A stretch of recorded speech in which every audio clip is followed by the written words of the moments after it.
suuqyada magaalada Baydhabo ayaa xilligan ah kuwa mashquul badan laga dareemayo waxaana dadka badi ay tagayaan goobaha carwooyinka ah iyaga oo iibsanaya dharkii ay ku ciidi lahaayeen.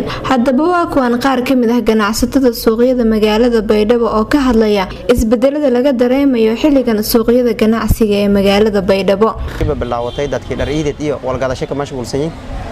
Baryahan way idnin saarna jaamkii oo walgadashadii oo iid marka isbedel ay muhiim ah jara maadaama magaalada baryahan uu dambe roob kuma jartay roobkana inay ugu baday soonkana si shafaylan in ka dhamaadahay iidaysashadana la ku guda jara waa iidan qurux badanta waana Baydhabo gaar ahaan sarta dheer daarta dheer Makal Mukarram Business Center waliba kumid ah ganacsada oo leeyahay carwooyinka kale Baydhabo.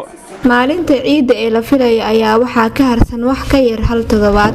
Istar Maxamed Nuur, JTV Baydhabo.